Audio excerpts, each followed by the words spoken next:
Good afternoon, everyone. Today I will be discussing about philosophical foundation. So, our group has 7 topics all in all, but since we're only 4 members in the group, so I decided to take 2 topics, and later on I will be comparing the 2 topics, or I will have a comparison of the 2 topics. So, without further ado, let's start. So this topic is again philosophical foundations of education. Okay, so let's define what is philosophical foundation first. So philosophical foundation are those elements of philosophy which have a bearing on choices made in regard to the purposes and contents of the school. It is in the area of curriculum planning that philosophy in education reflects itself. So philosophical foundation is based on philosophy. So we already know that philosophy, what is philosophy? Philosophy is a creative way of thinking, or a pursuit of wisdom, or a pursuit of knowledge. So philosophy presents the manner of thinking which those goals are created. So the philosophical foundation of curriculum helps determine the driving purpose of education, as well as the roles of the various participants. Because in making a curriculum, it depends on the educator's philosophical approach. So, in understanding the philosophical foundation, so we also need to know the relationship between philosophy and education. Because it is said that education without philosophy would mean failure to understand the precise nature of education. So let's proceed to the most influential and dominating school in the field of education. So first, philosophy is, or philosophical foundation is idealism, in which it was based or derived from Plato, who is the father of idealism, in his metaphysical doctrine that reality consists in ideas, and those ideas or whole truths are universal in character. So here are the fundamental proposition in the nature of idealism. First is true reality is spiritual or thought. Second, nothing exists except what exists in the absolute mind, of which our finite minds are parts. Third, what the mind projects into the world is the only reality. Fourth is ideas and purposes are the realities of existence.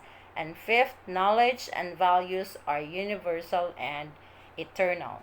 So, idealism, in a simple term, is a philosophy which is based on ideas, values, or essences. So, the real world cannot be separated from consciousness, perception, mind, intellect, and reason in the sense of science. And also idealism has an implication to education. So idealism, for today's classroom teaching, in today's classroom teaching, seeks to create schools that are intellectual centers to the learners. So we teachers, as a vital agent, encourage our students in guiding and making them realize their fullest potential, and we also acknowledge or recognize those enduring achievements. And we also, in idealism, we recognize that internet can make a great books which is accessible to all. But as an idealist, technology should only be used in the means of education and not as an extra activity. So that is one implication of idealism on education.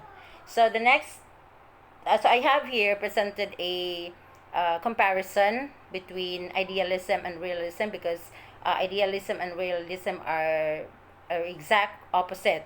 So Plato is idealism is originated from Plato, who is the father of idealism, and realism is or originated from Aristotle, who is the father of realism. So we have here idealism, or the description of idealism. We have non-given, destiny, spirit, universal, non-objective, unconditioned, autonomy, reason, thinking. So it's all about the minds, the concepts. While realism, on the other hand, we have given, fate, nature, particular, objective, conditioned, heteronomy, experience, and being.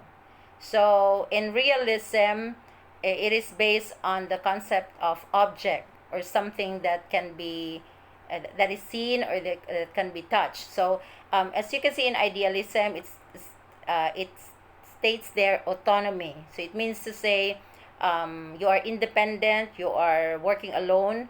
While in realism, we have heteronomy, which means that you are part of a community, or you are working with other people. So these are the comparison between idealism and realism. So realism also has an implication on education. So in realism, it stresses out that education should address itself immediately the realities of life. So we are actually preparing our students to face the reality of life. Education is expected to provide adequate training for practical living to meet successfully the vicis- to meet successfully the expectations or the realities of life. And we also use or we also promote the use of objects in education, just like what Madame Maria Montessori proposed during his time. So I guess that would be all for my report, and I hope you were able to get information as to the two philosophical foundations of education. And thank you so much for watching. This is Rosamy S. Sereno reporting.